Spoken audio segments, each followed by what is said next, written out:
कई बार पेशेंट्स ये समझ नहीं पाते कि उनकी प्रॉब्लम्स जहां जिस भी सिस्टम की हैं वो एक्चुअली वहां से नहीं बल्कि न्यूरो से संबंधित है। कैसे? मैं आपको बताता हूं। कई पेशेंट्स में उनका यूरिन का जो कंट्रोल है उस कंट्रोल में अगर कभी डिसरेगुलेशन हो जाए, या फिर कई सारे पेशेंट्स मोस्ट इंपॉर्टेंटली शर्म के मारे आ नहीं पाते हैं, लेकिन वो एक सेक्सोलॉजिस्ट के पास जाते हैं जहां पर वो ये कंप्लेन करते हैं कि उनको उनके जो इरेक्शन है या फिर जो उसका एजैकुलेशन की जो प्रक्रिया है उसमें उनको दिक्कत हो रही है, और उनका कई टाइम एक सेक्सोलॉजिस्ट के पास निकल जाता है, जबकि रियल बात यह है कि उस पेशेंट को होती है स्पाइन की प्रॉब्लम। और अगर आप ये सोच रहे हैं कि इसमें स्पाइन कहाँ से आ गया, तो यकीन मानिए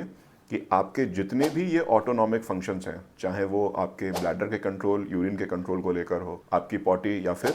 जो स्टूल है उसके कंट्रोल को लेकर हो, या फिर हमारे जो सेक्सुअल फंक्शंस हैं जो एक्सटर्नल ऑर्गन्स में हैं उनको लेकर हो, इनमें से ये सारे फंक्शंस अल्टीमेटली नर्व से ही सप्लाई होते हैं। और स्पाइन की जब प्रॉब्लम होती है, जब नर्व्स के डैमेज शुरू हो जाते हैं, तो कई बार पेशेंट्स ये प्रॉब्लम लेकर भी आते हैं। इनफैक्ट कई बार तो एक पेशेंट को उसकी बॉडी में कुछ एबनॉर्मल हो रहा है या फिर उसके स्पाइन में कोई दिक्कत है, उसकी नर्व में कोई दिक्कत है, ये पता ही तब चलता है जब वो खुद नोटिस करता है कि उसके मॉर्निंग इरेक्शंस कम हो गए हैं, या फिर उसकी सेक्सुअल प्रावेस जो है, ये जो पहले ड्यूरेशन था इरेक्शन को होल्ड करने का या एजैकुलेट करने का, ये जब पावर डिमिनिश होने लगती है, ये कई बार स्पाइन के इश्यूज का एक पहला साइन होता है। तो हमेशा ये नहीं सोचना चाहिए कि किसी और सिस्टम की प्रॉब्लम नर्व से रिलेटेड नहीं है, क्योंकि अल्टीमेटली ये एक ह्यूमन बॉडी है और ह्यूमन बॉडी में हर पार्ट को या तो ब्लड सप्लाई करेगा या फिर उसकी नर्व। तो हमेशा ध्यान रखें एंड स्टे हेल्दी।